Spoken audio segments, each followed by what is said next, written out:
வணக்கம் நண்பர்களே.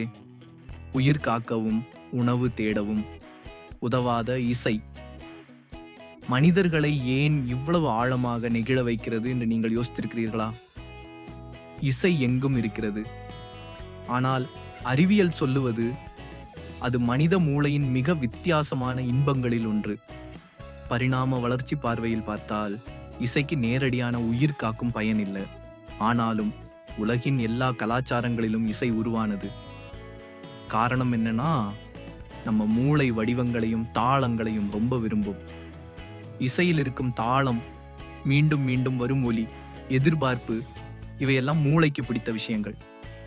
அதனால்தான் இசை கேட்கும்போது டோபமீன் என்ற ரசாயனத்தை மூளை வெளியிடுகிறது. அதே ரசாயனம் தான் காதல், மகிழ்ச்சி, உற்சாகம் எல்லாத்துக்கும் காரணம். முக்கியமான விஷயம் என்னன்னா, மருந்தும் இல்லை, உணவும் இல்லை. ஆனாலும் மூளையின் இன்ப மையத்தை நேரடியாக இயக்கும் சில விஷயங்கள்ல ஒன்று இசைதான். அதனாலதான் சில பாடல்கள் கேட்கும் பொழுது திடீர்னு கோஸ் பம்பஸ் வருது, உடம்பு நடுங்குது, சில நேரம் கண்ணீர் கூட வருது. இன்னொரு ஆச்சரியமான உண்மை, மனிதர்கள் பேசும் மொழி உருவாகும் முன்பே தாளமும் ஒலியும் பயன்படுத்தி உணர்ச்சிகளை வெளிப்படுத்த ஆரம்பிச்சிட்டாங்கன்னு விஞ்ஞானிகள் நம்புறாங்க. அதே போல மக்கள் ஒன்னா பாடும்போதோ இசை கேட்கும் பொழுதோ அவர்களுடைய மூச்சும் இதய துடிப்பும் கூட ஒரே தாளத்துல இணைக்குது. இசை மனிதர்களை மறைமுகமா இணைக்கும் ஒரு சக்தி. இதுக்கு மேல ஒரு ஆச்சரியம் என்னன்னா, இசை நினைவின் ஆழ்ந்த பகுதிகளை தொடுவதால் அல்சைமர் நோயாளிகளுக்கு கூட பெயர்கள் மறந்தாலும் பாடல்கள் மட்டும் நினைவில் இருக்கும். காரணம், அல்சைமர் பாதிக்கும் முன்பாக அழியாத மூளை பகுதிகளில் தான் இசை நினைவு சேமிக்கப்படுகிறது.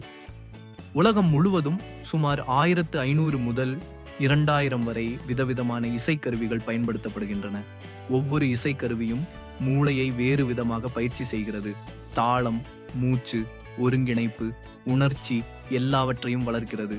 ஆகவே முடிவாக சொன்னா, இசை நம் உடலை காப்பாற்றவில்லை, ஆனால் நம் மனதை உருவாக்கியது. அதனால்தான் மனிதர்கள் இசை இல்லாமல் வாழ முடியாது.